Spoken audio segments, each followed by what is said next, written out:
Hi, everybody. It's episode 485 of PodQuest. Hey! It is Wednesday, November 29th, 2023. I am Chris. With me is Druten. Hello. And Walnut. Hi. How you guys doing? Oh, I'm bored. Yeah, you were bitching about that earlier. I'm so bored. But also, I forgot we clap. And as you started counting down for the clap, I had two fidget toys in my hands, one in each hand, and I was just like, oh fuck, what do I do? And I had to drop them both to clap. This guy forgets we clap. We clap every week for like 5 years. He forgets we clap. You know, I forget about the clap. So, and real quick, go ahead. I don't know if you guys notice. We're like 15 episodes from 500. What do you want to do for a 500? I don't know. We're also like 5 months from 10 years of PodQuest. Damn. That's our next book club. Listen to all 10 years of PodQuest and see. That is significantly longer than any other thing we've ever done, and we all know you won't do it because you don't like listening to yourself. It's not that it's true that I don't like listening to myself. Kind of in the same manner that, what's his name? Kylo Ren doesn't like hearing his own voice. But I still listen to Rosé. I don't know. This isn't my kind of show. I'm here for the talks, but I don't often listen to shows like this. I mean, which valid, definitely valid. I'm gonna move this. Sorry, but I used to listen to the show, probably for a good 2 or 3 years, I think. And then I think after podcasts left YouTube Music and went to Google Podcasts is really when I stopped listening. But maybe a little bit before that. It would be that I would maybe listen to every show I wasn't on, but it's infrequent that there's a show I'm not on. That's fair. I think there's only ever been, in the last 6 years, maybe one show I wasn't. I think there's been, a couple. 'Cause, you've had a couple times where, you went away for one reason or another. I've only gone on one vacation that took place on a Wednesday. We've only been recording on Wednesdays for the last, 2.5 years. No, it's been longer than that. We were recording in person on Wednesday. Yeah, but COVID's been around for 3 years. I thought we just started doing Wednesdays after COVID started. No, we were recording on Wednesdays at my house. We would start recording at in my house on Wednesdays. We've been recording on Wednesdays for at least 5 years. Man, see, that's why it's been 10 years. The last vacation I went on that took place on a Wednesday was within the last 3 years. I usually go on long weekends. I don't do Wednesday vacations. I don't go away on Wednesday. Before then was maybe a few years prior when I went to the Outer Banks. Maybe, but I think that was Thursday to something like that. Or I don't remember how that was. But yeah, I don't often do long-term vacations or full week vacations. Well, maybe you should. Maybe that's why you're so bored. Right. I mean, maybe, but I also I don't have money for You don't need money for vacations. Yes, you do. No, man, just go to the beach and just sleep on the beach. But then I have to drive home, and there's gas money that I would have to go to and from the beach every day. And food. Why are you going from the beach every day? I just told you, sleep on the beach. But where am I gonna? You gotta pay for parking, and it depends gotta on what pay. town you're in. No, go to Asbury Park. Go to Ocean City and don't park at the beach. Park 2 blocks away. Gotta pay for the outdoor showers to shower every day, or get a gym membership and shower at the gym every day. Just go into some random person's backyard. All the houses have showers outside. And then you gotta pay for food, and that beach food's expensive. Just be like a seagull. There's food all over the place. People throw away plates of fries all the time. You gotta become a freegan. I like the idea of being a seagull and seeing somebody with a funnel cake and me just going ah! As I'm running to get that funnel cake. Like I said, freegan. Anyway, you guys excited for PAX? I'm so excited for PAX. It should be a good time. I agree. I haven't looked at any of the panels or anything. Yeah, I never do. Are you going to try and go to the? Well, Is the keynote on Friday or on Saturday? I feel like it's on Saturday. Friday. Oh, is it on Friday? Probably just after doors open. Probably 11. I'm assuming. That's a bummer. So I don't know if I'm going to be able to make it to keynote, but I honestly really care about I don't know what the keynote is. I mean, as Matt Mercer is the keynote speaker, but I don't really care. I want to spend Friday talking to vendors that are talking to developers that I don't have meetings with, because Saturday and Sunday get so busy and so crowded, and Friday is the least crowded, least busy day. Plus, I'm going to know a lot of people going on both Saturday and Sunday. That, like, I want to be able to spend time with them as well. So, like, Friday's going to be going to a lot of booths and talking to people, more so than anything. But I don't often do panels. I want to try to do a D&D thing. I always want to try to do D&D stuff there. But I never get there early enough to sign up for anything, and usually need to be there Friday morning to sign up for, like, the Sunday stuff and Saturday stuff or something like that. You might be able to, like, pre-register through the app. Yeah. Like, even, like, right now. Oh, do we need vaccination thing No, or anything like that? Not that I remember seeing. They've stopped doing all that stuff. Okay. I mean, I've got the new vaccine, and I'll probably still be wearing a mask. I'm assuming you still have to. I don't know. No. But I'll still be wearing a mask. But yeah, I'm excited for PAX. I can't wait. It's the one thing I look forward to every year because I do nothing else the rest of my. Story time with Matt Mercer is at noon on Friday. Yeah. So You might get there. Well, that's the thing. If I can't get the full day off, I won't get there because that means if I can only do a half day, that means I get off at noon, and it's going to take about an hour to get there, as long as everything works out right and I can actually get off at noon, and I'm showered and everything and ready to go. Well, shower in the morning so you don't have to do it before you leave. Well, I mean, that's the goal, is to wake up basically at 7 o'clock and shower and everything, but I normally don't roll out of bed until 8. But if I'm... It's like 2 hours in the morning. You could be doing shit if you got up at 6 like an adult. Why would I get up at 6 when I don't have to be at work until 8? Because the hours of time to do stuff. Okay, I Shower, stay up till take 1. breakfast. I stay up till 1 o'clock. God. Wow, you made Cobb so mad he left. I know. Fucking, he got so mad about not being an adult. But no, if I don't work until 8, and I'm up until 1. I'm up till at least 2 hours beyond your time that you go to bed, and at least 3 hours beyond Cobb's bedtime. So I'm usually up till 1, 2 o'clock every night. So it's whatever you guys could be doing from 6 to 8. I'm doing from 10 to 1 or 2. I'm driving usually. You're eating breakfast at 1 in the morning? Who needs to eat breakfast for 2 hours? And plus, I eat breakfast on the clock. I fucking cook breakfast I'm not fucking eating breakfast out before I clock into work. I'm getting paid to eat breakfast, okay? That's how I've always done it, was gotten paid to eat breakfast. I mean, who eats breakfast, right? I eat breakfast. It's one of the most important meals of the day.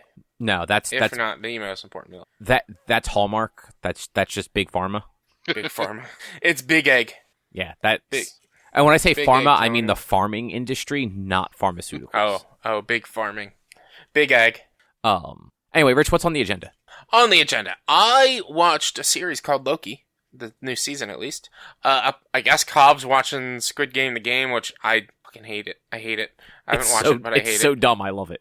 I have commentary on it, and we'll talk about it when we get there.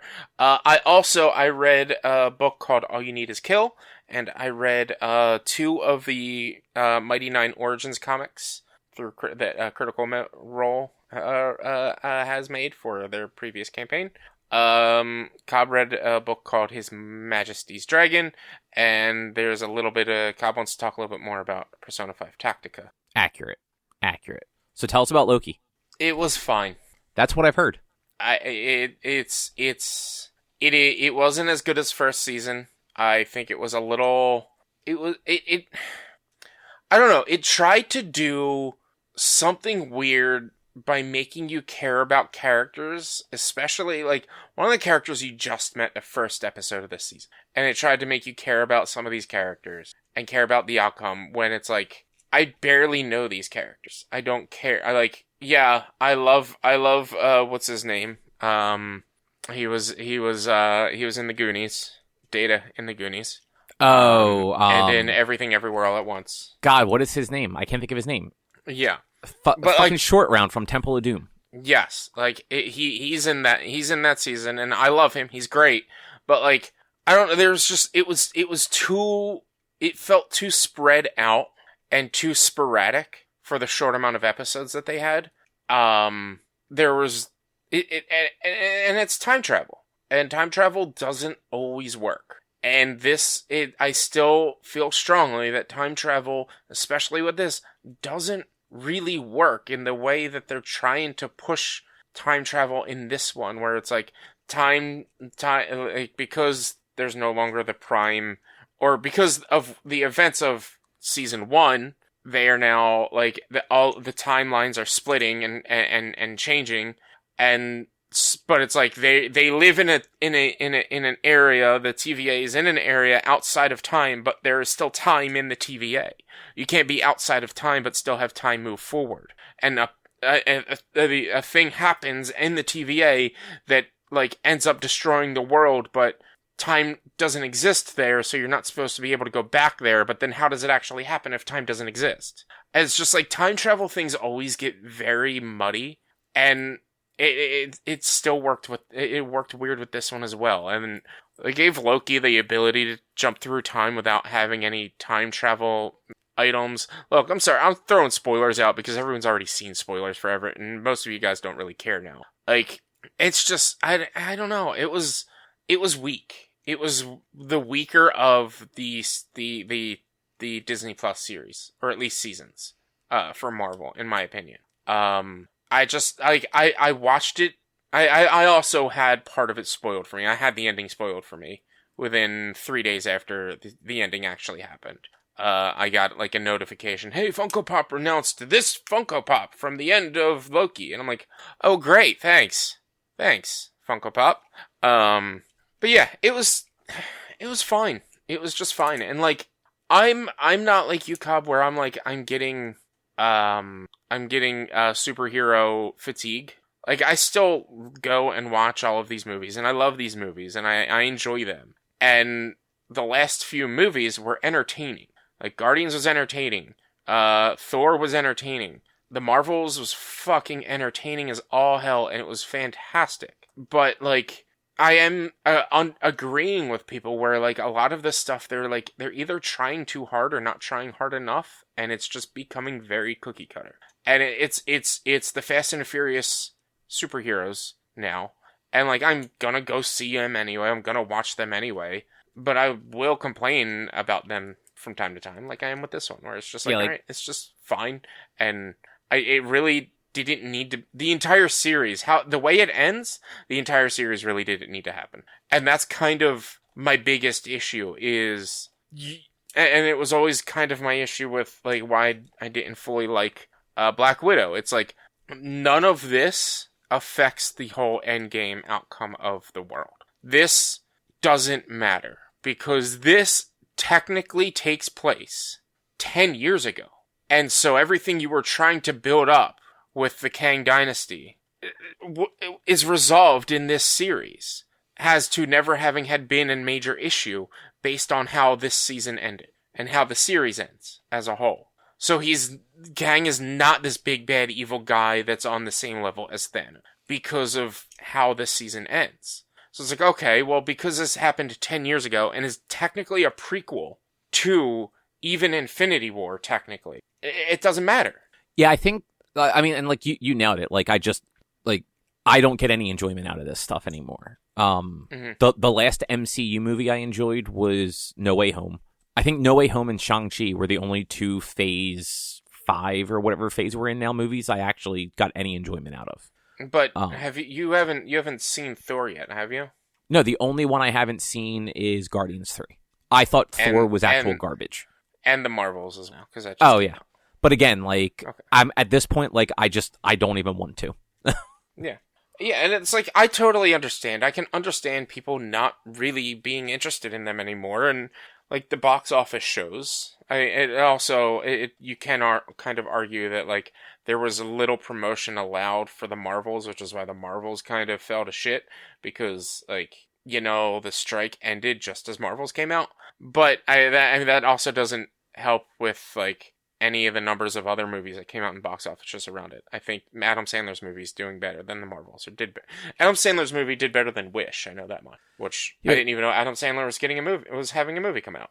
Neither did I, and I feel like that's, like, people keep, and here's the one thing I'll say. People keep shitting on the Marvels for having, like, the lowest box office, and they're making it about, like, the characters and the cast of those movies. And, like, that's not the case at all. Like, no, it's less not. people are going to the movies. A movie like this, people are just waiting for it to go to the fucking streaming platform. If a family wants to go see a movie, it's like $60 fucking dollars. Yeah. Versus the $15 you're probably already paying for Disney Plus if you have children. Yeah. Like, I agree. Like, these movies aren't bad movies. They're not. They're entertaining, but there are so many more people like you that would much rather just wait for it to come out. To be fair, I've moved past even that. Like, I just don't even have a desire to watch them at this point. Yeah. But, like, and people turn around like, no, you have to see it on the big screen. I can get a 70 fucking inch TV in my living room with the greatest surround sound effects and have it just the same as the movie. You don't need the theater experience anymore. If you care that much to have the best experience, you will have the best experience at your home. Mm-hmm. And you'll spend a fuck ton of money to get that experience in the outright. But like you said, Cobb, if you have a family of 4 and you have to spend $60 to get these tickets, that's going to end up saving you money if you're going to see all the big movies. Yeah.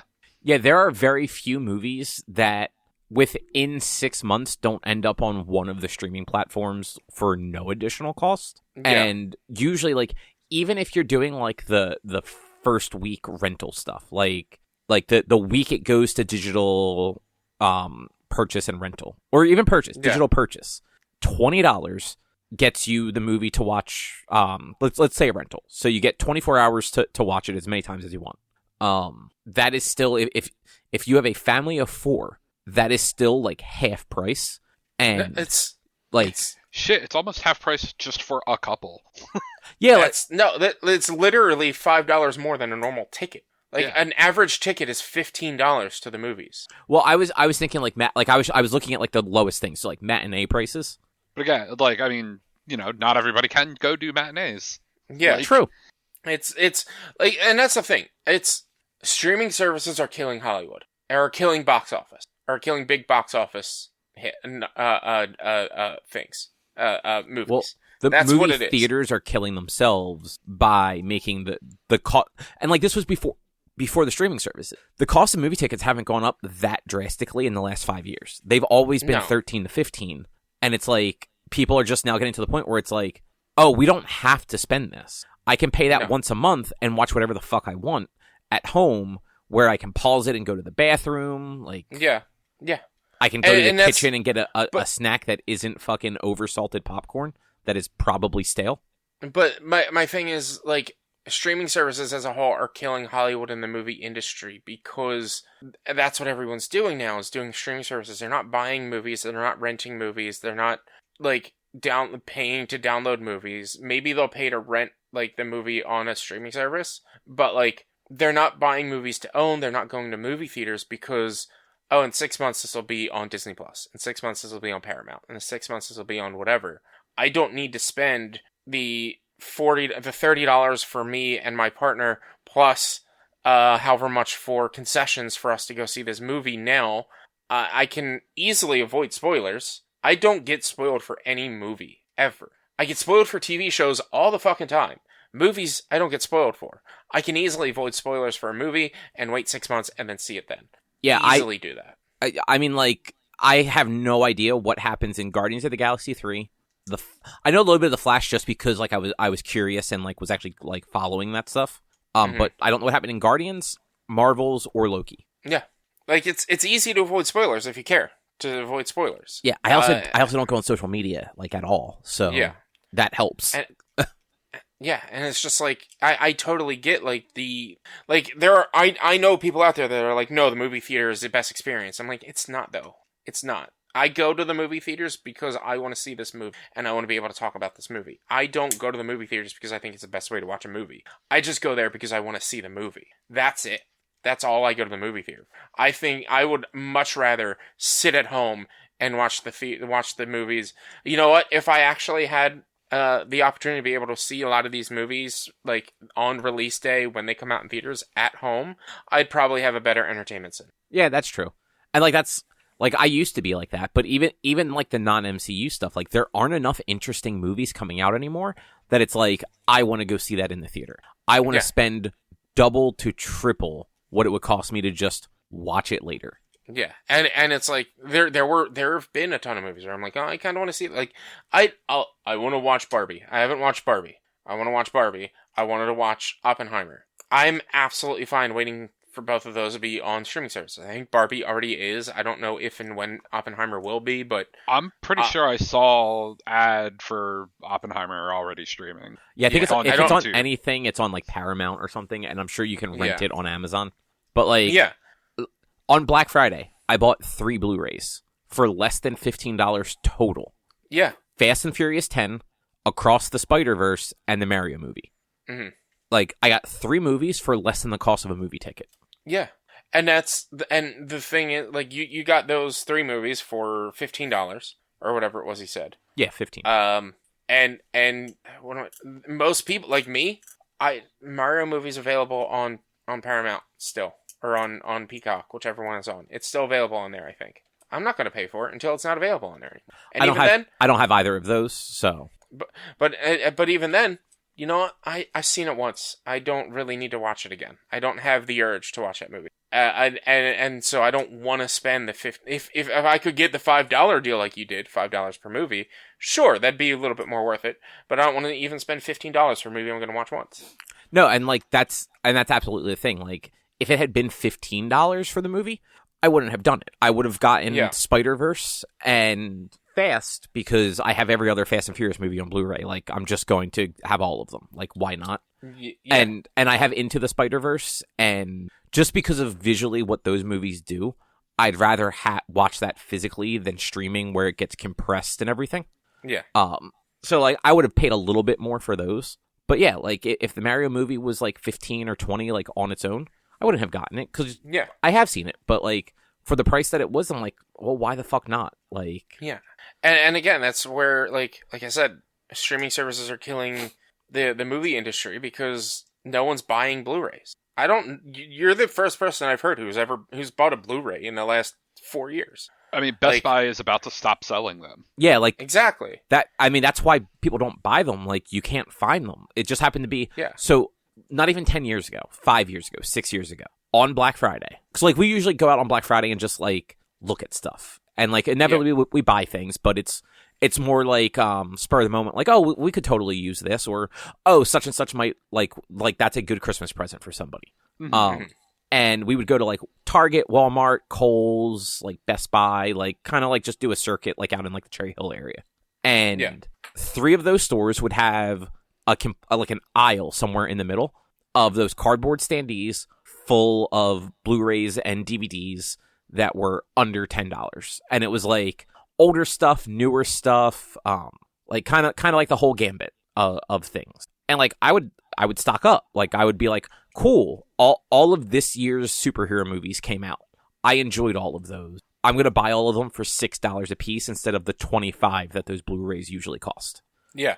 And like I would buy, 5 to 10 movies on a Black Friday. But like in the last 3 or 4 years, like maybe Target had one of them. They had one stand with Blu-rays on it, and the only 3 that had any interest were the 3 that I grabbed. Yeah. And even their in their electronics section, there is no real DVD section, Blu-ray section anymore. They sell more books than movies. Yeah. They basically just have like a 4. Well, I guess it's an 8-foot section total because it's like 2 4-foot sections. On like one of those like island racks. Mm-hmm. And yeah, that's the extent of their Blu-ray section now. Yeah. Yeah. It's. Oh, stop, dog. No, we're talking about movies. What? Yeah. It's Mister. I don't know what I'm trying to say. Chase has got me distracted. But it's, the state of, especially superhero films, but yeah, the state of superhero films and superhero shows are cookie cutter. And you get exactly what you're expecting with them anymore. Does that make them bad? Not necessarily. The problem with them is there's no creativity in them. Like, and it's not even the cookie cutter stuff. It's, they've had the same person in charge of them for the last 15 years. And like, he's run out of ideas. And Feige doesn't let the directors and stuff have enough control over the movies because it's the Disney machine. It has to be what Disney wants it to be. But then when he lets people have control of the movies, Taika Waititi, people bitch and moan about it. I mean, that's fair. Like, there has to be a happy medium. Like I don't think Thor Ragnarok and Thor Love and Thunder were bad movies. Thor Ragnarok was fantastic. People complain so much about both of them. Maybe more about Love and Thunder, but they complain so much about how Taika Waititi ruined Thor with those movies, both of them together. I mean, the first 2 Thor movies were not great. The second one was bad. The first one, actually, I don't dislike. But like, Ragnarok, great movie. It did a good job of balancing out like the serious and the action with the comedy. Love and Thunder, I've said it before. It was a comedy. It was nothing but comedy. Every time that there was a serious moment or like a hype moment, they broke it with a joke. Every fucking time. The movie was just one bad joke after another, worse than what the MCU usually does with jokes. Like, they weren't even funny. And I love Taika Waititi. I think Jojo Rabbit is one of the best fucking movies of the last decade. Mm-hmm. But like, he was given too much freedom with Thor and made one of his movies rather than making a Thor movie. Yeah. And like, unfortunately, like, the story he adapted was also one that deserved more of a serious, like, attempt. Yeah. They did. They did Jane dirty with how light they made of a lot of the situation. And then like, you have movies like Black Panther, which was 2.5 hours long, 2 hours and 45 minutes long, something like that. And there were literally no jokes. I was bored. I was not laughing. I was just sleeping the entire time. And it's like, you gave me the DC treatment with this, and then you gave me a rom-com treatment with Thor, and it's like, you guys, you need to find that middle ground. I don't 100% agree that Thor wasn't funny. I thought it was entertaining. I enjoyed it. I had a lot of fun with it. But I do understand the complaint of like, all right, a lot of the heavy moments were knocked down by jokes, because they made Thor younger. They turned that into a teenage coming of age story for Thor, the 1,000-year-old Asgardian god. Like, literally in Infinity War, when he's sort of like down and everything with the Guardians, he literally says he's 4,000 years old or something like that. Yeah, but they turned Love and Thunder into, it's literally a teenage coming of age story, 100%. And it's like, that's not. Like, you're leaning too... You made Thor too dumb. Like, Thor was good in Thor 1 and 2. As a character, he was fine. The movie wasn't good. Or wasn't... It was one of their worst. But as a character, Thor was fine. And then in Avengers, they started to, like, dumb him down a bit. But it worked because he's not of this realm and not of this land. And that's the thing. Thor being dumb when it comes to how humans operate works. Like, that works. Like, just not knowing how to be human. Yeah, agreed. But like, he's a 4,000-year-old like alien god or whatever the MCU version of Asgard actually is, who has fought in wars for literal millennia. Like, there is no part of him that like at the beginning of Love and Thunder, when he completely destroys that one civilization's like entire city. Like, Thor's not that dumb. Thor wouldn't do that and then like pat somebody on the back. Like, he's a fucking hardened and like experienced fucking like war general essentially. Yeah. And it's like the MCU, this arc, this phase had 3 teenage coming of age stories with Spider-Man No Way Home, with Miss Marvel, and with Thor Love and Thunder. And it's like, one of these doesn't fit. And it's Thor. Like, you've dumbed him down way too much to this point. Even in Ragnarok, he was too dumb. But in this one, you made him a literal child. Like, I am 35 years old, and I don't act that way around my crush the way he was around Jane. Do you or don't you? Well, it's debatable. But still, like, I don't entirely act that way, and I'm 35 years old. Someone who's 4,000 years old would not be acting that way around his crush. Seeing as how, like, where was she, or not even where was she, but, like, I don't know. It was awkward, is what it was. It made the Jane stuff awkward and uncomfortable more so than it actually made it worth watching and entertaining. Like, the rest of the movie I enjoyed, but anytime it was Thor being awkward around Jane, it wasn't funny or entertaining. It was just awkward and uncomfortable. And the actual rom-com like flashback of their lives together. Yeah, like it was stupid. Yeah. But do you have anything else you want to say about Loki? I mean, no, not really. It was fine. They just, I don't really see a need for it. I'm glad, I guess, that Tom Hiddleston finally got his like moment in the stars for this, for Marvel. But like, it's not the Loki we loved, so it doesn't really make sense as to why he was so redemptive of himself, and I just don't get it. It's just, none of it works, but it was a fine series. That's fair. Is it set up where there's going to be another season, or like where there could be another season? There's no way there's going to be another season. Okay. There's no way there can be another season. Unless something spins out of whatever that movie that they're maybe still making. What, the Kang Dynasty? Is that what it is? The Kang Dynasty? Or yes, I think that is actually what it's called. Yeah. There's no way Kang Dynasty is going to do anything. Honestly, I don't... Who knows what they're going to fucking do with Kang Dynasty, because Jonathan Majors is a shit person, and so they got to recast Kang, if anything. I saw that they're considering that. I mean, that would work, because you could just say that there's alternate universes... An alternate universe Kang just looks different. I was going to say, like... Kang has changed his appearance in the comics. Like, it's not crazy. But the crazy thing is, every version of Kang that we've run into has been Jonathan Majors, but not every version of, say, Doctor Strange has been Benedict Cumberbatch, but not every version of Peter Parker has been, the Peter Parker we know. What's his name? Peter Parker? Well, the actor. I don't remember the actor's name. Oh, Tom Holland? Tom Holland, yeah. Like they Sorry, I did not realize Tom you were Holland. looking for the actor names. Yeah, but like, can I give a post-credit scene spoiler for the Marvels? I mean, I actually do know what's in the post-credit scene because I looked. So. Okay. At the end of Marvels, what was her name? Photon, I guess. Monica Rambeau goes into an alternate universe, which you have Kelsey Grammer as Beast in that alternate universe. So, like, all of the Beasts, we know right now at least. Well, no, it's Older Beast and Young Beast. Older Beast is Kelsey Grammer, whereas Young Beast is what's his name from First Class? Yeah, I can't think of that actor's name. Yeah, I know who you're talking about though. Yeah, he was he was also Renfield. Yeah, so like Nicholas Hoult. Yes, that's his name. So like most of the people in the MCU look like themselves, or in the now expanded MCU.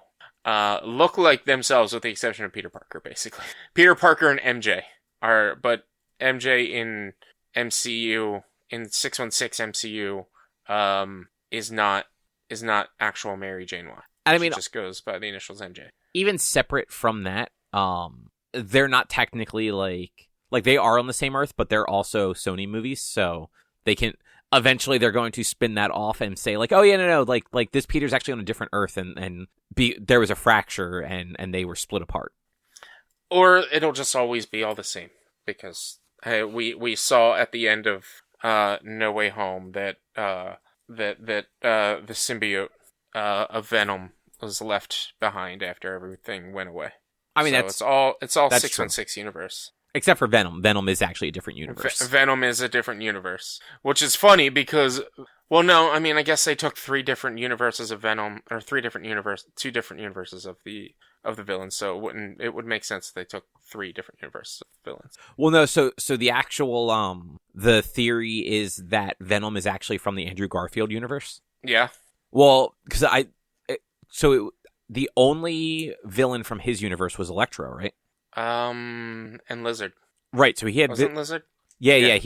It was Lizard and Electro, and then it was Sandman and Green Goblin for... And Doc Ock. Okay, so that's what it was then. I thought it was 2 and 2, but... So the third one for... Garfield. Would have been a Venom. Like a Venom that we never got to see. Okay, I can see. Like, it's in no way confirmed, it's like fan theory, but like, it fits. Yeah. But anyway, do you want to move on? Yeah, let's move on. Drew, do you have anything you want to say about Loki season 2? Nope, I think I'm good. I think you covered it all. How about the MCU in general? It's too much. Okay. I agree with you. It took 10 years, but I agree with you. Or 15 years. It took 15 years, but I agree with you. I mean, for a while it wasn't too much. Then they decided, let's do all these extra shows. Much. Yeah, and 7 movies a year for a little while there. Yeah. So I watched Squid Game, the movie, the game, starring Jean-Claude Van Damme. Yes. Yeah. The video game, right? Yeah. The video game? Yeah. Okay. Squid Game, the video game, the movie. Yeah. Okay. Man, I really do love that there is a Street Fighter, the movie, the game. Yep. Or High School Musical, the musical, something like that. High School Musical, the musical. Yeah, and it's about. I've never watched it, but I know the High School Musical, the musical, is about a high school that decides to put together High School Musical, the musical, as their musical play of the year. And their school is the school that's based on, or the school from the movie is based on their school, or something like that. I don't know. I looked it up once. I'm just like, why is this a thing? Like, is it like what?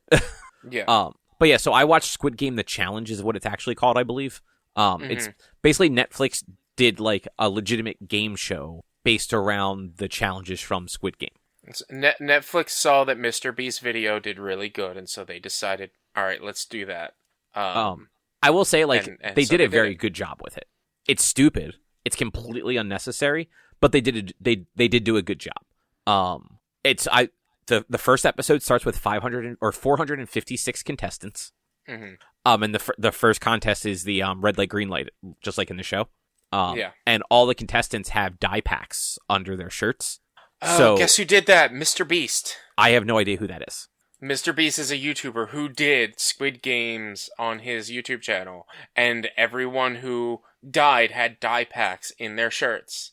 So how do you know how do you know that Netflix didn't pay him? Netflix didn't pay him. He did it himself. No. I mean, like, since he did it, like, how do you know Netflix didn't like collaborate with him?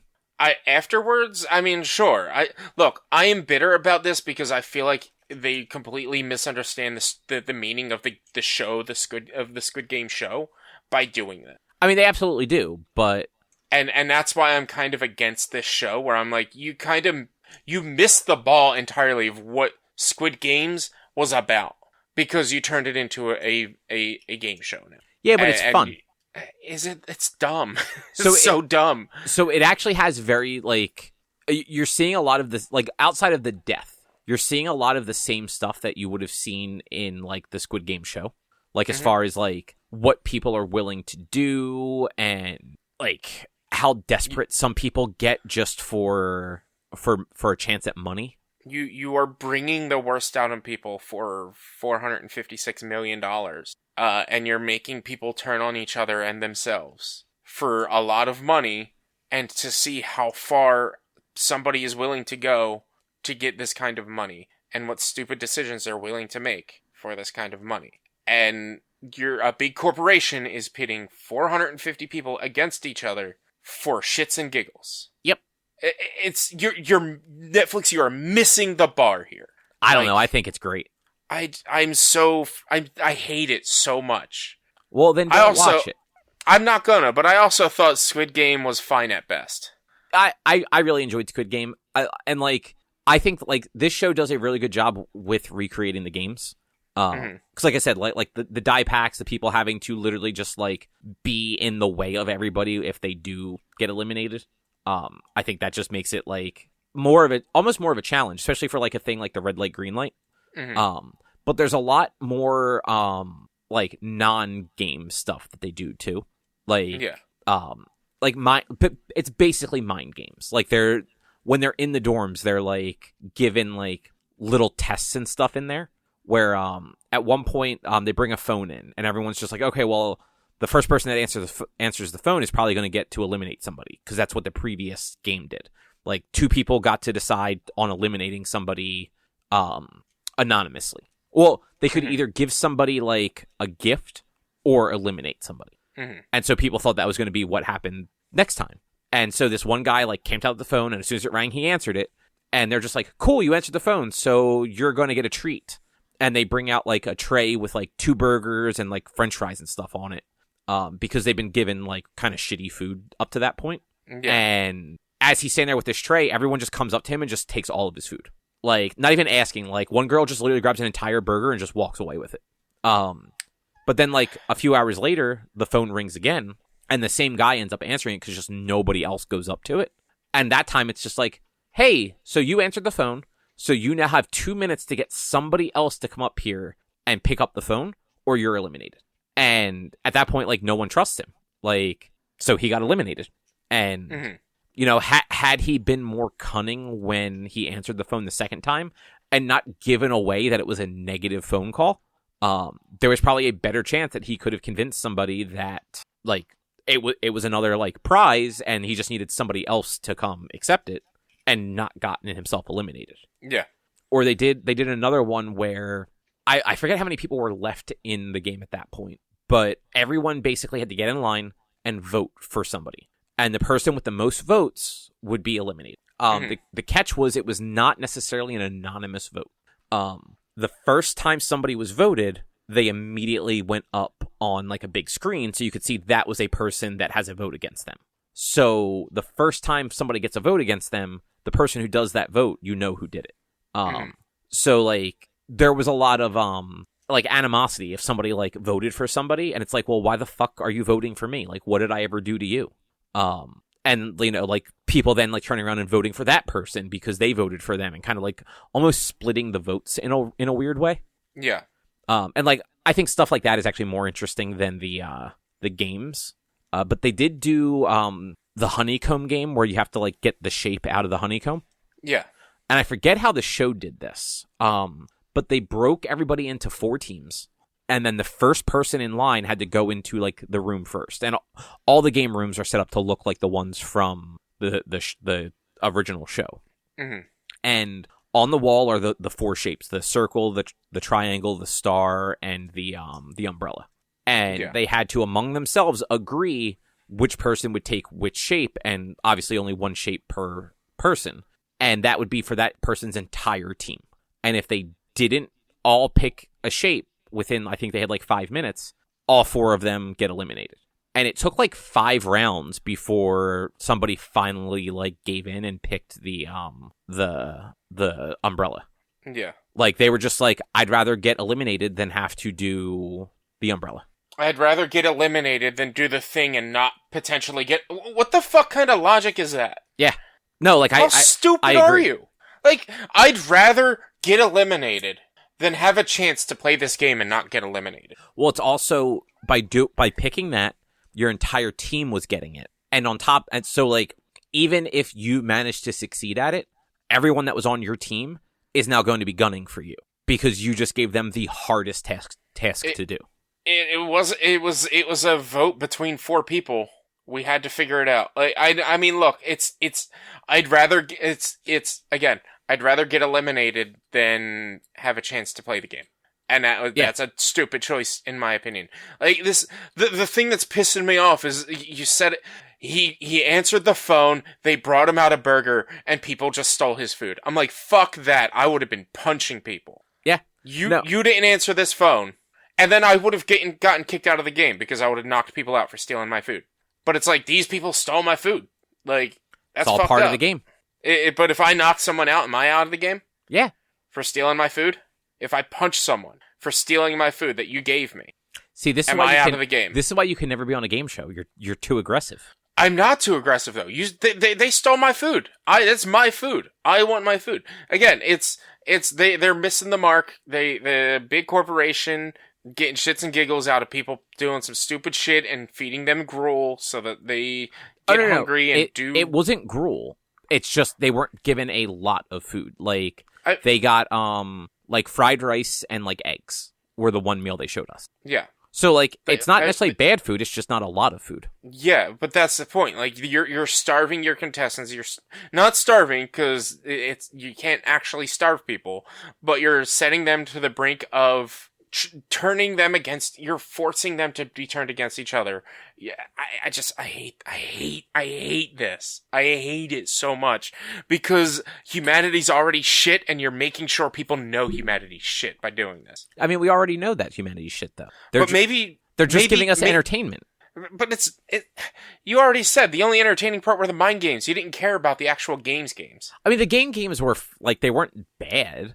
It's just that, like, they do not focus on them as much because they're honestly mostly kind of quick. I will say the most interesting game was they did Battleship, where so it was like they were broken up into teams again, and one person was voted captain, one person was voted lieutenant, and then everybody else had to like basically take like man one of the ships from the game Battleship.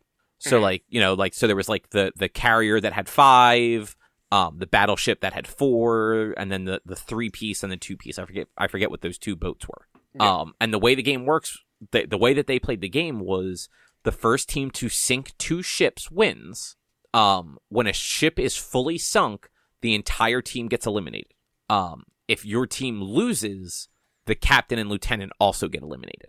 So depending on like how the game goes, like the losing team could lose 5 people, or it could lose. Well, I'm sorry. 7 people, including the captain and the lieutenant, or it could lose 11 people, or something in between. So wait, it would be 2 ships total between the 2, or 2 ships? 2 ships. Ships on one side. Okay, so yeah, it would be as many as 11 people. It could be as high as 11 people, or potentially as low as 7 people. Because it's 3, 2, and 2, and then 5, 4, and 2. Yeah, and if a ship is fully sunk on the winning team, like the people on that ship are still eliminated. They don't get like brought back. Yeah. So like there are circumstances for everybody, and the team has to vote on their captain and lieutenant. So it's one of those like you're putting faith into somebody who's like able to do it. And my favorite part was one of the contestants apparently is like all it said was they are in the gaming industry. Mm-hmm. And she got up there to play Battleship and acted like all of her experience in the games industry was going to make her good at playing Battleship. A game that is 90% fucking luck and random chance until you hit something. Yeah. Mm-hmm. And even then, it's still luck, depending on what you hit and which way you go next. Because if you hit the edge, you have 3 misses and 1 hit next that you'd be aiming for. If you hit the middle, you have 2 misses and 2 hits. So it's a 50-50 or a 25-75, depending on where you hit for the next one. And then after that, it's you know where they were. But, yeah. And like that, a couple of rounds came down to that where like both teams were down to like they just needed 1 more ship. They were actually both on the same ship, so they had like the same number of hits they needed. Mm-hmm. And it just happened to be that the other team had more of the surrounding area cleared already. So they knew exactly what, I think it was the Battleship actually. They knew exactly which ones they had to hit, but they were technically second. So if the other team hit every one of them correctly, like they lost. Yeah. They got lucky though, and they did actually, like the other team hit one of the wrong spot on the second go. So they got that like 1 ahead of them and were able to win. Mm-hmm. But I will say that the person who was like in like the games industry did end up like nailing it, like just dumb luck, like just immediately got 2 ships like knocked out. I'm just like, that is just fucking random happenstance. Yeah, you can't really be good at Battleship. Maybe electronic Battleship because you used to have to you could only use the pre-programmed layouts. So if you memorized the instruction booklet, you had a better chance. Really? You can only use pre-programmed layouts in electronic Battleship? Oh, yeah. Because there was no camera or anything, and they probably didn't have like any sensors or anything to tell you actually. Yeah, that's weird.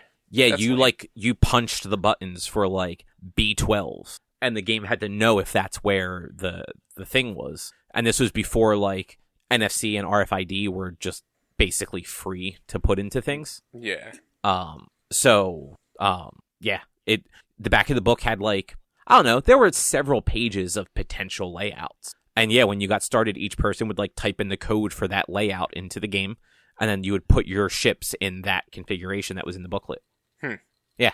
Not as good as just like plain old low-tech Battleship, where you could do whatever you wanted. You could just make one long line and probably win. Yeah.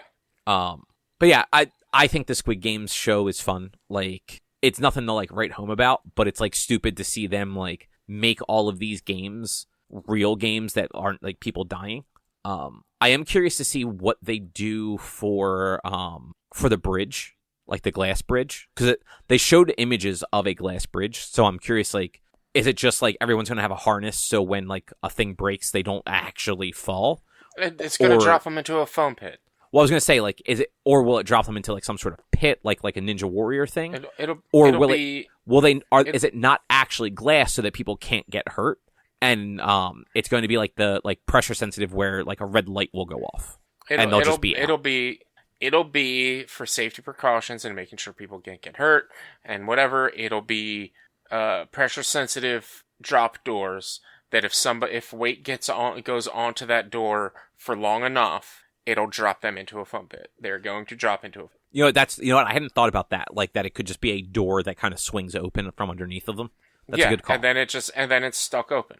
Yeah, that's a good call. That's what's going to happen. Like it wouldn't be glass, even though like they could use sugar glass. That shouldn't cut people or hurt people. You should be fine, but sugar glass would probably have too much of a difference in texture and everything. And so to avoid the whole, because people are going to use their Squid Games show knowledge for this show, to avoid the whole looking at the tempered glass and non-tempered glass to make sure which one is which, it's all going to be flat, plain, matte colored boards that you're going to stand on that are going to open up or drop. Yeah.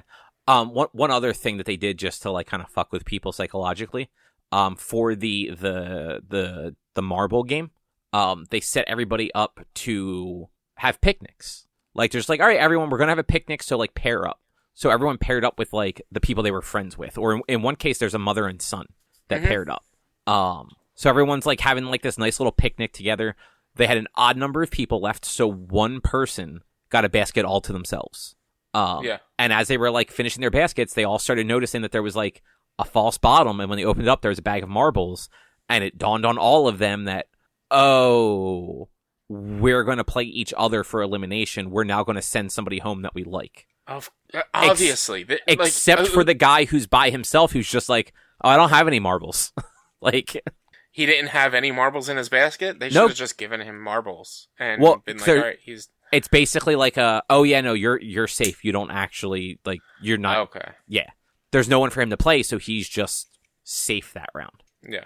But obviously they're gonna trick you. They're not going to pull the exact Squid Games and be like, pair up so that you eliminate someone.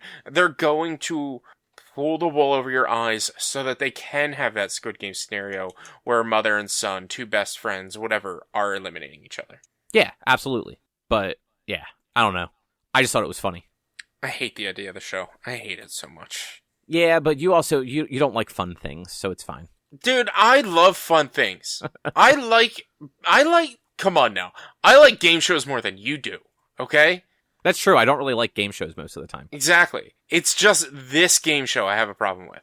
It's the idea that of what the game show is based off of and how much of a mark they missed with understanding the story of Squid Game. I don't know. Like, I think they're hitting a mark. Just not the mark you wanted them to. No, they're missing the mark. They're missing the point of the show, is what I'm saying. They're missing the point of Squid Games, the show, not the game. They're missing the point of Squid Games, the show. I mean, kind of, I guess, a little bit.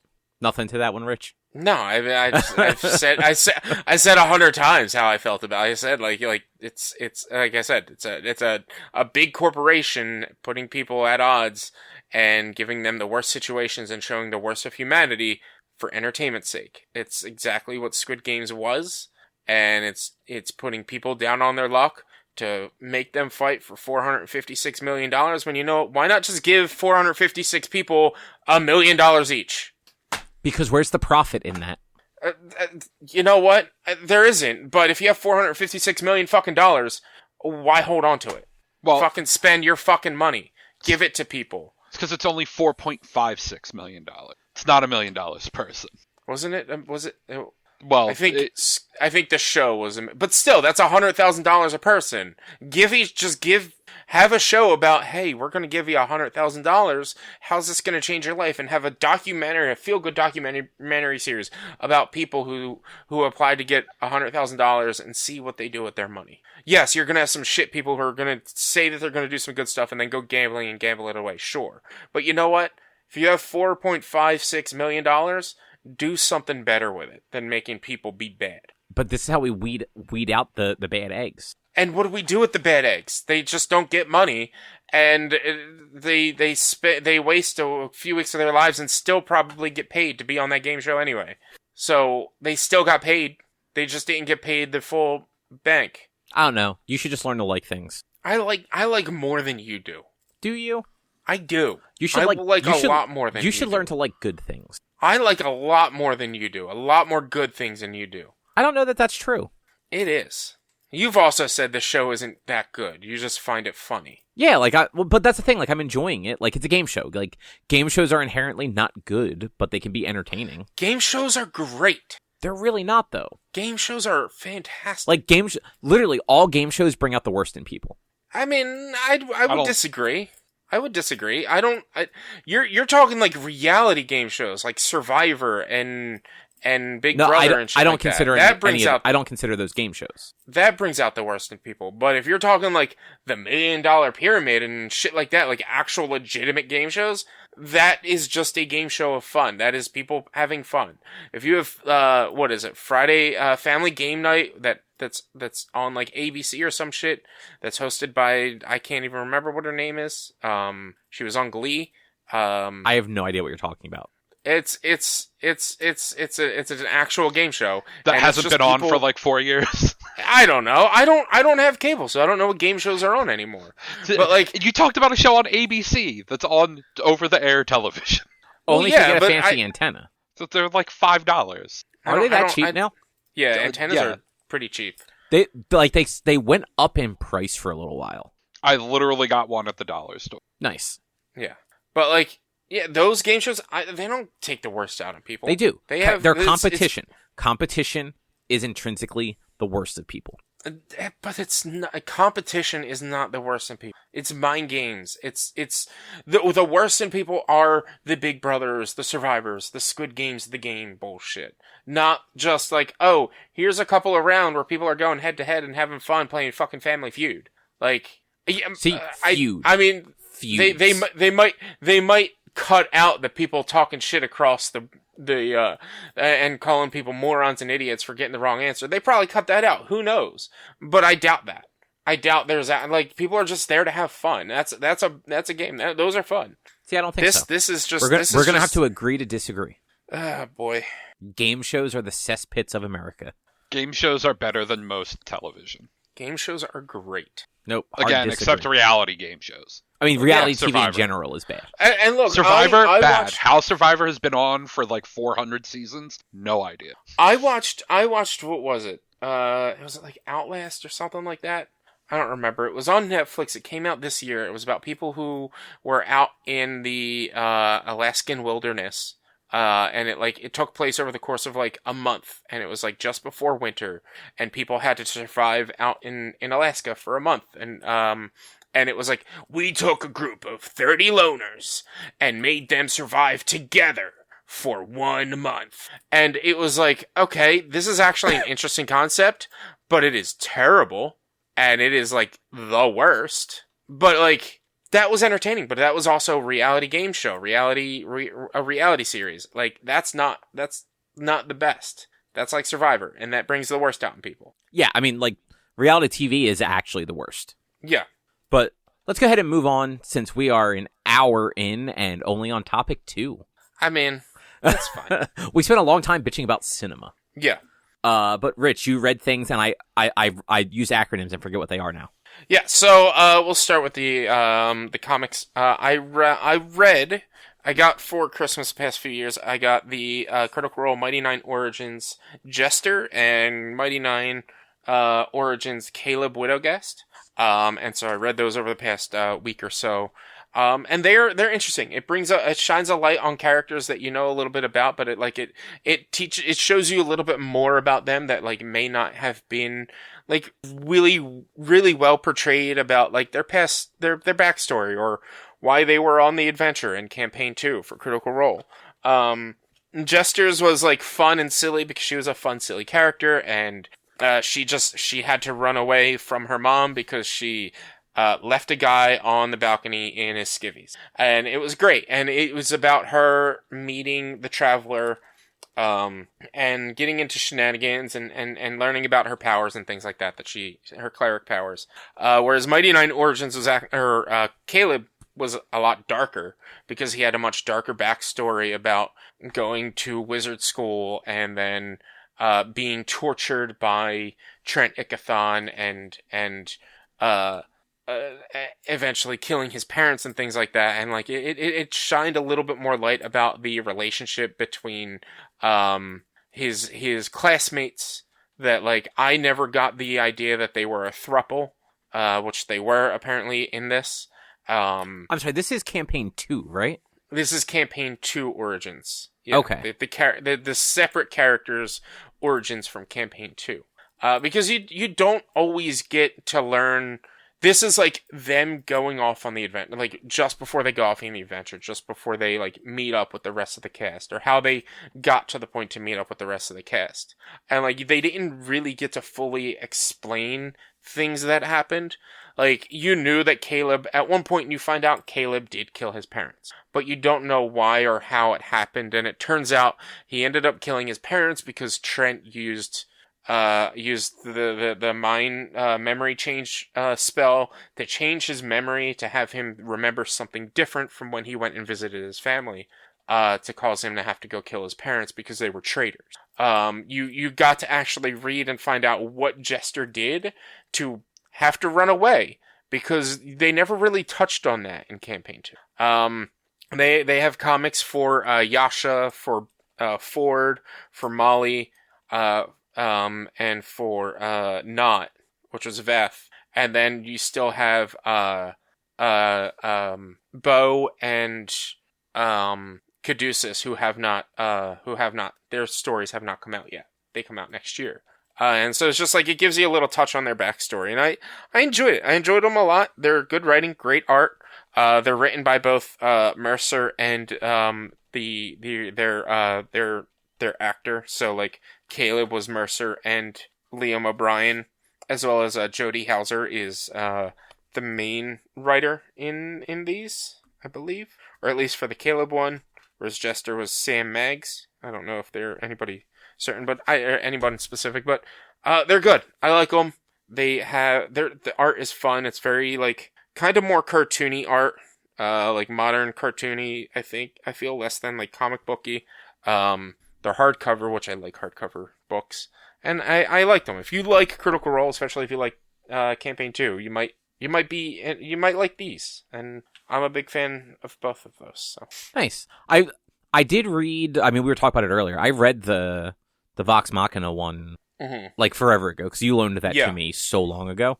I don't really remember it, but I remember it being like well written. Yeah, I lent you Vox Machina Origins 1. After reading these two, I was like, I wonder if I have all of them, and I looked in my Amazon wish list. I have Vox Machina Origins 3 on my wish list, but I never actually, like, I haven't gotten it. And I was like, wait, where's 2 then? I couldn't find 2, because I was like, did I miss one, and I need to get 2 as well?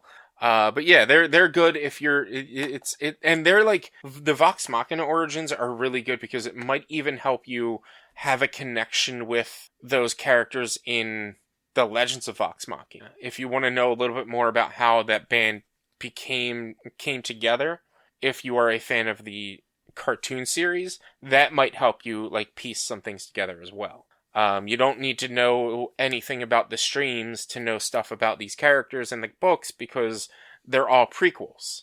Like even with the Mighty Nein Origins, it's prequels to the stream of the Mighty Nein. So you don't actually need to know what goes on in the stream.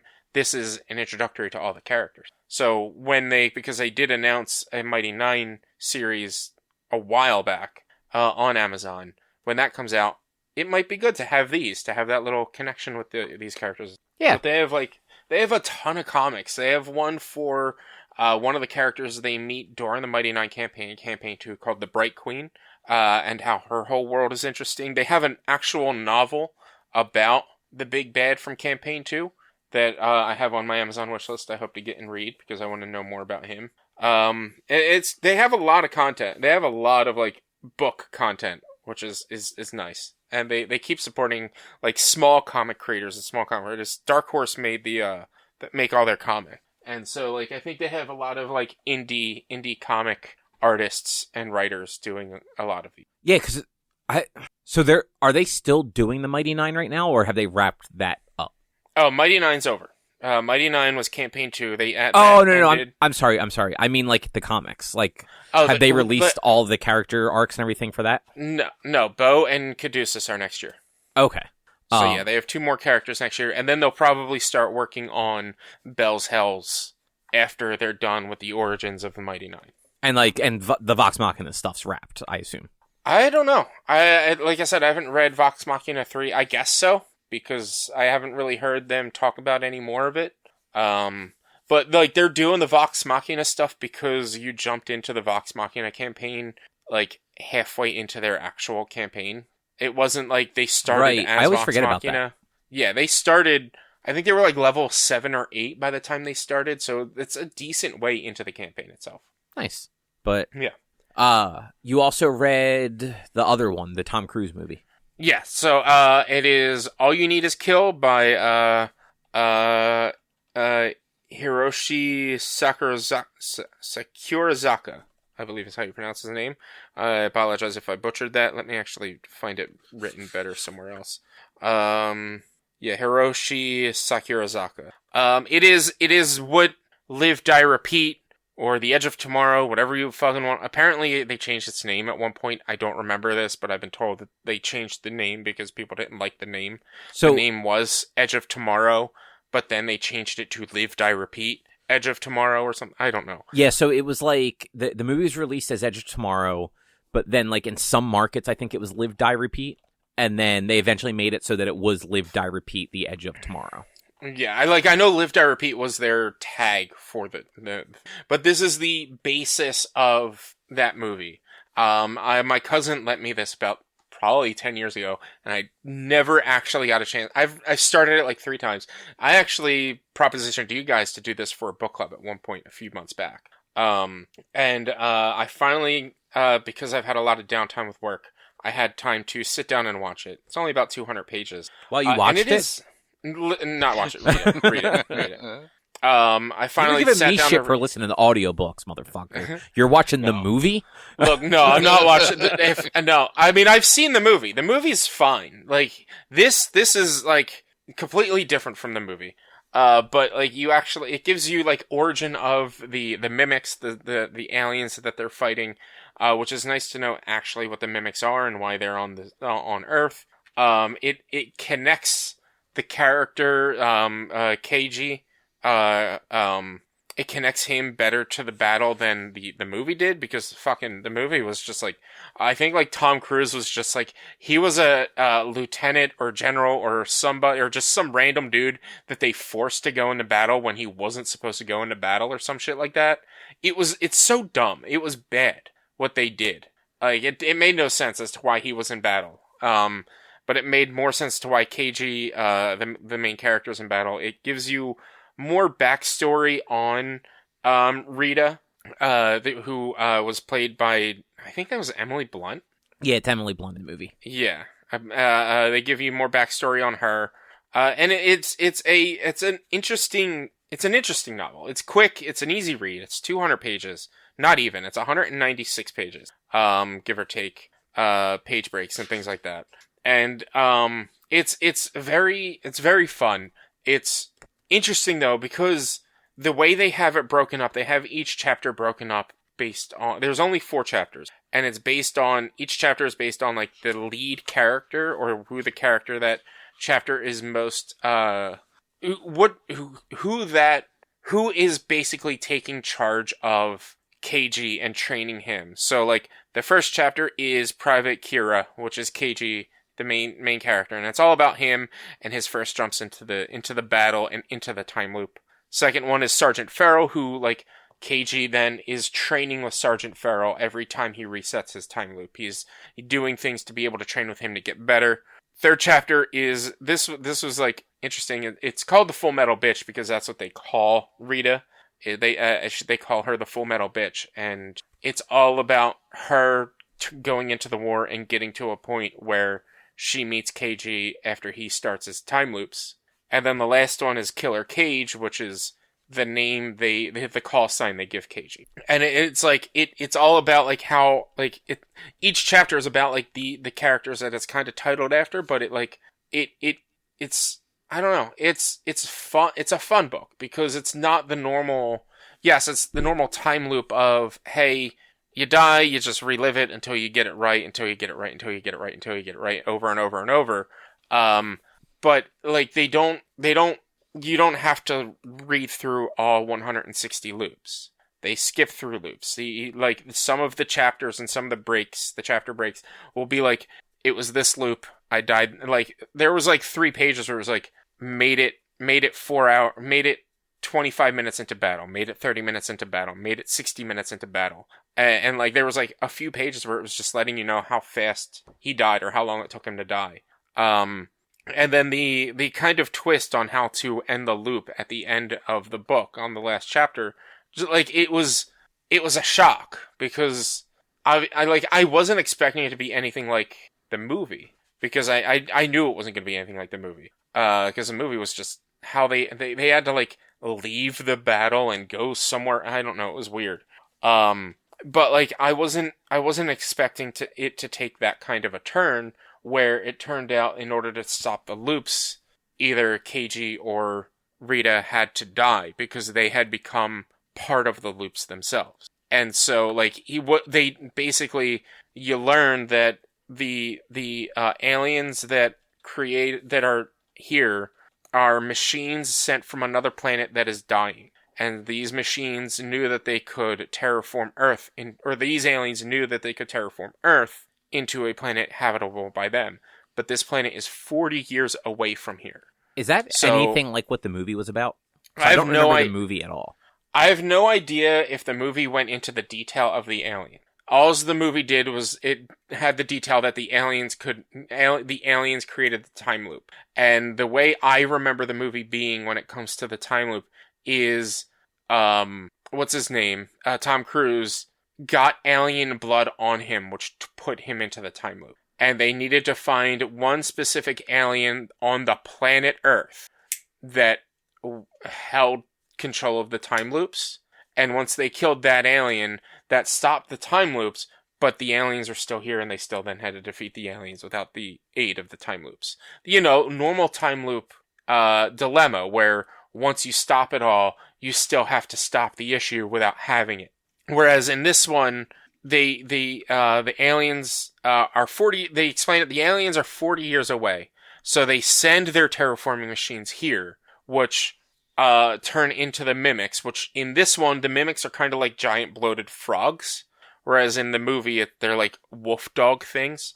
Their terraforming machines turn into the mimics and start terraforming the Earth. Humans fight back, but that alien race developed the ability to sort of create a time loop in a sense of they can predict the future and relive that future until they get it right. By doing, like, basically, it's weird the way they explain it, but basically the time loop is all in the person's head until they get the time loop, until they stop the time loop. And every time they loop, it continues only to just be in their head until the loop is done. Then it actually happened. It's very weird. It's not like he's going really back. Weird. It's weird. It's an interesting explanation. It's like, it's kind of, the best way to explain it, I guess, is Doctor Strange in Infinity War. He was using the time stone to live that many instances, and he was just reliving it over and over and over to find the time that they win. And that's kind of how this works, is like he relives this memory over and over and over while actually doing it. But if he dies or if the loop resets, it resets, but he didn't actually die. It was just all in his head until they actually do it. And so he find out that both Rita, which I can't remember if she had the ability to time, I think she had the time loop ability in the movie. No, it was just Tom Cruise. Was it just Tom Cruise? Yeah, because every time he had to convince her to train him. Yeah, but so in this one, in the book, Rita had the ability to time loop as well. you find out that the way to get the ability to time loop, there are specific mimics that look different than the others that are basically like they send out the signal for the time loop, and if a human connected with electronics were to touch and kill this special mimic, they then get connected into the system to be able to do the time loop. And so Rita had done it in the past, and now that KG did it, Rita wasn't sure if she died, if the loop would happen with her or not. So you just always continue to follow KG. And she learns that on each battlefield there's basically an antenna, a server, and a signal outputter, or something like that. And there's there's a couple of different things that you have to kill in a specific order. And once you kill them in a specific order, you then have to kill the rest of them, the rest of the mimics, and that will stop the loop for that battle. They end up doing the whole fight, but then they succeed, but the loop still happens. And Rita realizes, after KG reintroduces himself to her, Rita realizes that they themselves had become one of the servers that send out the signal. So you needed to kill one of them, to also had to die in the end battle in order for the loop to stop for that battle. That seems incredibly complicated for no good reason. It's complicated, but it makes sense if you read it. It makes a lot more sense if you read it than me just really explaining it to you. Because they explain it better. They explain it as it's not especially it's a lot better than the movie, where the movie is just like, oh, there's this one being that holds all of the time looping ability in the entire world for these creatures. It's like, oh, it really works a lot better in the book, and the way they explain the fights and the combat sequences, all in KG's head, it's just it was really, really detailed and really well done. And I enjoyed the book. I honestly couldn't put it down. I had to at times. I read 130 pages yesterday, and then it was like, oh, there's an hour and a half until stream, and I still need to eat dinner. And then today it was like, all right, well, let me get the other 70 pages done. And I just sat there and read it straight through. It was a good book. I enjoyed it. Well, that's good. I'm glad you enjoyed it. Yeah, I think, Cobb, you might enjoy it. It'd be a very quick read for you. I didn't like the movie, so and I know you're saying they're different, but I didn't like any concept of the movie, and I don't really like military stuff like that. Military time loop stuff just doesn't sound super interesting to me. I'm not saying I'll never give it a shot. It's just, it would be very low on my list. Because it's kind of like zombie stuff. That stuff is just very unappealing to me. Modern military stuff. I like fantasy military stuff to an extent. If it's more old schooly. Well, this is more sci-fi military. They're in mech suits. Yeah, I think that's fun in movies and games, not so much in books. Mm-hmm. And to be fair, I just don't read a lot of sci-fi either. Sci-fi is definitely not a genre that I get a lot out of. Yeah. So, but hey, if you find stuff you like, that's what's important. Yeah, I enjoyed it, and it's funny. So like I said, I borrowed this from my cousin years ago. I can't remember how long ago. Well before COVID, at least. Before he even moved out of his parents' house. So it could have been 30 years ago for all we know. No, it was about 10 years ago. And so I finally read it, and I sent him a text and a picture, and I sent it to him, and I'm like, hey, you lent this to me 10 years ago, and I finally finished it and read it. And he just turns around, he's like, oh my god, I thought I was going crazy that I didn't actually own that, and this whole time you had it. I'm like, I'm sorry. If it's any consolation, it went on 4 vacations with me, and I started it 4 times and just never finished it. And he was like, how'd you like it? I'm like, it was interesting. It was really good. It was a lot different than the movie. And I don't know. I think I think you looked it up once. There might be a manga for it. I think it was originally a manga. Or maybe it was adapted into a manga before it was adapted into a movie. It might have been adapted into a manga, because on his afterword, instead of forward, he writes an afterword. He writes about how everyone made the book happen. He gives thanks to everyone who made the book happen and helped him get the book to happen. So I think it was a book first, a novel first, and then a a manga later, which I honestly kind of want to read the manga and see like not how it differs, but see the actual art of the fights and the combat and things like that. Yeah, it looks like it was. So it's a light novel technically, which just means it's basically like light novels are weird. They're like the length of like a middle grade, so like a Goosebumps, but they're not that grade level. Yeah. So this was a light novel in Japan, which means like it also had some like illustrations in it. Yeah. But the manga version ran for 2 volumes in 2014. So the novel was 2004. Yeah. Okay. And I guess the movie was sometime after that. Oh, the movie actually was also 2014. So that's fun. Any last things you want to say about the book though? No, I'm proud of myself for actually reading it, because that's been something I've been wanting to do for years, and you wanted to read 12 books this year, man, and you've done almost half. I'm at 4. I'm at 4. I'm not, even though I read 2 comics over the past week, I'm not counting those as like books. But I do have. I was talking to Cobb today. I do have 2 omnibuses. I guess technically they're omnibuses that I am counting as actual books to read. One is a Doctor Who omnibus, and the other one is the Second Stage Turbine Amory Wars omnibus.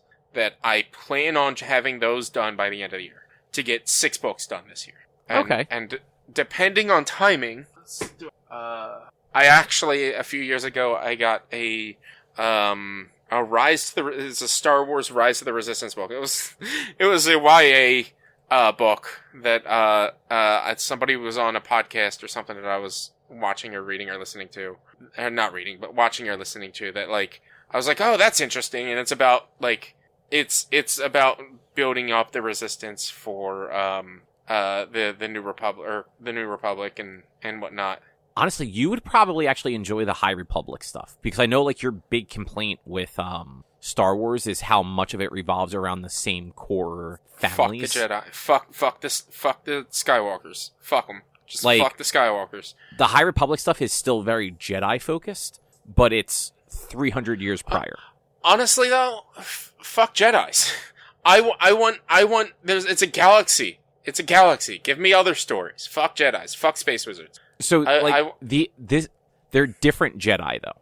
Like it's not what you're used to from the movies, where like they've basically just become very like secular and insulated from everything. Like these are the Jedis that are explorers, and they're not all the Jedi Council from the movies with like your rebels in like Anakin and Qui-Gon. Like every one of them kind of has their own outlook on being a Jedi.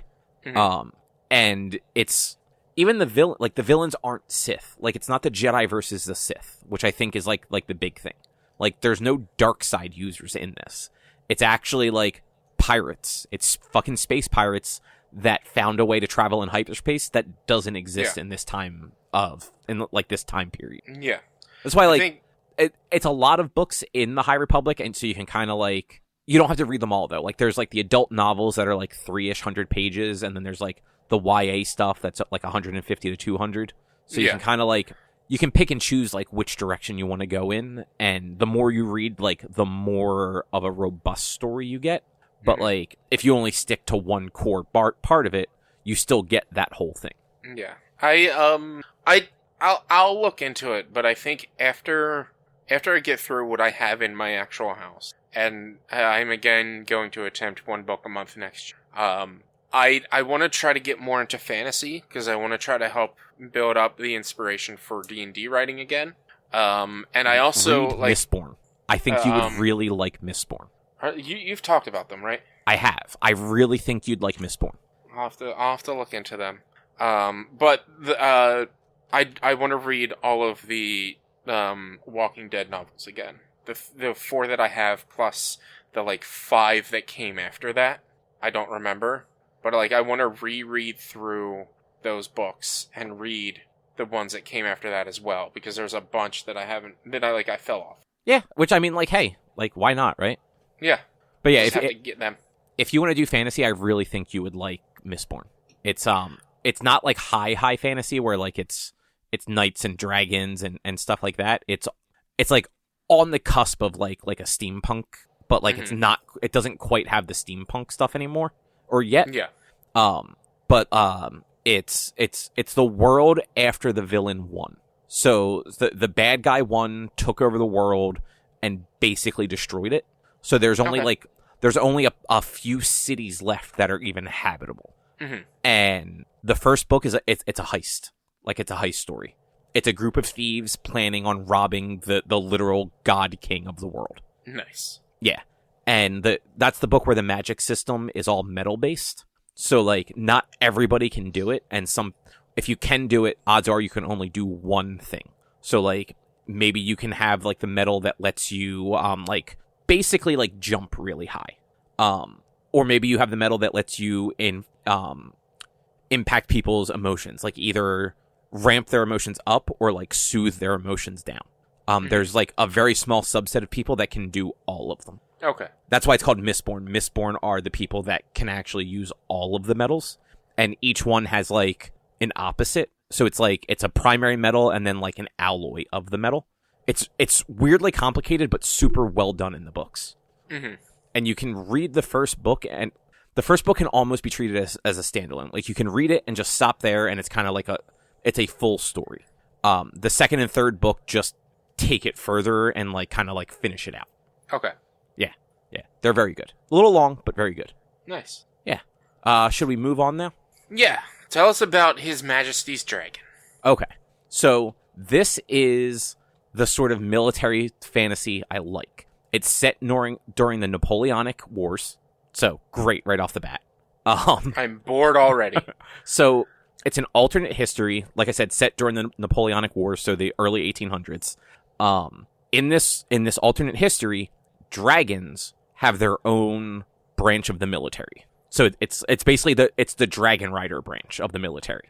And the thing with that is it's like the most powerful and important part of the military, but it's also super looked down on. So like very few people want to be in it. And if you're from any sort of like well-to-do family, or if you happen to be in another branch of the military and you're on a path to like commanding officer sort of stuff, you would never want to end up in the Dragon Rider section. Because once you're there for life, and it's not frowned upon or like illegal to like have a family and stuff like that. It's just very hard, and very few people ever manage to do it, because you're constantly with your dragon doing missions and all that stuff. So the book starts out where you're on a boat. It's an English Navy boat, like naval vessel, and they happen to capture a French ship that has a dragon egg on it. And the dragon egg was actually on its way to Napoleon. So the English get this dragon egg. It happens to hatch on the boat, and the dragon bonds with the captain of the boat, who is like an old, like not old, but like he is a full adult. Whereas normally when they're preparing somebody to bond with a dragon, they start them like very young, like adolescents basically. This way they can train them and prepare them for what they have to do, so that once a dragon hatches and they bond with it, they can just off to the races. This guy has no fucking clue what's going on. Like, a dragon hatches, and these dragons are hyper intelligent, so it hatches and it immediately can speak. And it's just the most wholesome fucking dragon. His name is Temeraire. It's Temeraire. He's named after actually a French ship. But he's super wholesome. Like, the first thing they do is like, well, do you have a name? And he's like, I'm not sure. I don't think so. And the captain of the boat's just like, can I give you one? And the dragon's just like, I don't see why not. Like, just like very chill about stuff. As he gets older, he still has this very like, he's very polite and proper. His favorite thing is when his rider, this captain, reads to him. And his explanation is books are too small for him to hold and incredibly hard to turn the pages himself. Mm-hmm. So like he needs somebody to read to him. And yeah. And he doesn't care what books, like he regularly asks him to just read him math books. He really likes books on mathematics. Nice. Yeah. But this is the first book in a 9-book series by Naomi Novik. They started coming out in like the mid 2000s and they wrapped up around 2016. So they're like semi-recent. The first book it's under 400 pages, so it's not very long. It took like a day and a half because it's one of those books where like it just moves very quickly. And the first one, it's basically from the dragon hatching through like him training and like the captain, whose name is William, learning to be a dragon rider, like kind of past that age of where he would normally do it. And then them kind of going out onto their first missions and learning how to like fight and be part of a squadron and all. And it turns out that Temeraire is like a Chinese dragon, so he's rare for them. Like they don't have a lot of those in England or on like in Europe in general. So he looks different and like often feels like a little like segregated from the rest of the dragons. Like even though he is one of the larger ones, he ends up eating with all the smaller dragons because he feels that he doesn't belong with the other big dragons. And one thing that is both weird and really cool is the way they go into battle. So like when you think Dragon Rider, you think like a guy riding on the back of a dragon. And that is the case. Like there's a saddle, the William sits in a saddle, but then there's also like infantrymen like attached to the dragons also. Like they have whole squadrons like attached to these dragons. So like the rider is like just like there to like give directions and like keep in formation, while like there's just dudes with muskets that are meant to like fight the other dragons and their infantry. And like the dragons are supposed to like go up above like other stuff, and then they drop bombs onto like ships or camps or other dragons or whatnot. It is the weirdest setup for like aerial dragon combat. Cause like I recently read through like the Aragon books, and those are very like what you'd think. It's a person on the back of a dragon, and when that dragon fights, it breathes fire and scratches and does all that sort of stuff. And this is just like, no. The dragons fight a little bit. Like you know, like they have different abilities in some cases. One dragon can spit acid. But like the real fighting is done by the dudes being carried underneath the dragon. Mm-hmm. And yeah, I saw online there's like special editions with like custom artwork in it, and I've seen like custom images drawn for the books of just like these guys with muskets like climbing all over these dragons as they like battle in the air, and it's just the funniest fucking thing. That's great. I love it. I like that idea. Dragon fighters with guns. Yeah, it's fun, and like I said, it's very low stakes, at least like in this first book, because it's not until like the last quarter that there's any real like combat stuff happening. Mm-hmm. So yeah, it was fun. I enjoyed it. Nice. Probably gonna keep reading them. I'm not sure when I'll get to the second one, but we'll definitely get to the second one, just because super wholesome. Yeah, I like it. I like the idea. Yeah. And then the last thing, I don't have a ton I want to say about it, but I played some more of Persona 5 Tactica, and I wanted to elaborate on the combat a little more, because I got further into it, so like it unlocked more of like the combat things you can do, and I think it's kind of cool some of the things they've done with like the tactics style. So like Drew, like you might actually think this is kind of neat. So in Persona games, you generally have if you knock down like all the enemies by like critical or weakness, you get to do like the all-out attack, where if you have your full team still alive, you do like this big like gang rush attack, and usually it's enough to either beat the enemies entirely or like take like a good chunk of their health down. Since it's a strategy game, you're not really attacking like that. This game does it different, where if you can knock an enemy down and then position, so when you knock an enemy down, the character that did knocking down gets a one more attack. If you have not used your other characters yet, you can switch to them first and position them in some sort of triangle around the fallen enemy, and any enemies that you can get inside of that triangle then become part of your all-out attack. And so by knocking down one enemy, you can potentially take down an entire like section of a battlefield. It's like super cool, and very much you have to think ahead by like knowing what enemies are potentially weak to and where you leave your people like the turn before. Because like if the person that's going to do the attack for the knockdown is several steps ahead, there's no way that you're going to be able to get characters from behind ahead of them and then spread out enough to like triangulate around an enemy. So it's like a waste at that point. But if you can like set it up and you kind of like are prepared for it, you can do a lot of damage to the enemies and really make a level go much faster.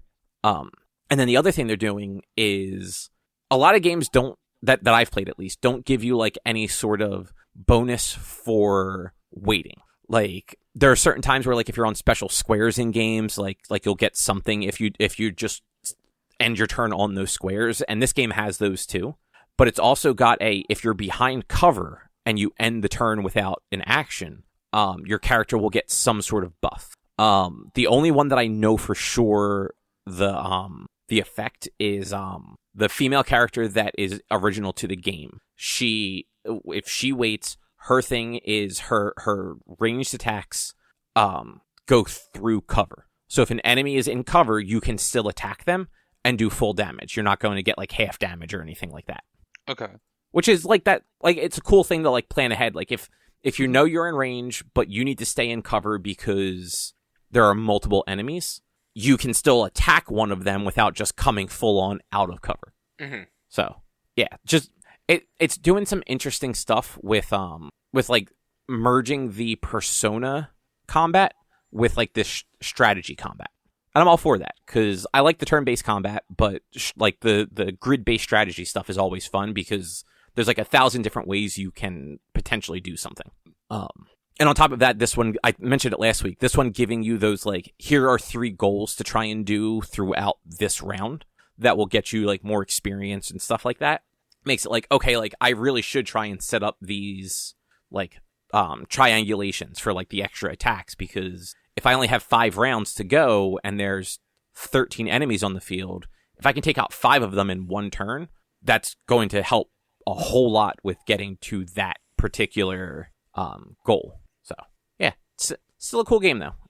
If nothing else, it's worth checking out on Game Pass. Yeah, there's a lot I want to play on Game Pass.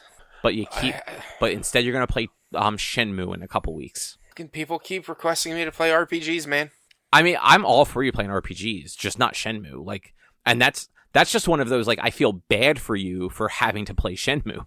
It is what it is. We'll see how it goes and determine how much time I want to dedicate that, or if I want to learn speedrun tactics or some shit like that, or I get to the worst ending and not care. I mean, I don't know how Shenmue works. I know it's like a 20-hour game, and that's all I know about it. So it's just very boring. Yeah, but it's his favorite game for some reason. I could see it being somebody's favorite game if they played it in like 1999 and it just blew them away. I mean, maybe. Yeah, I don't know.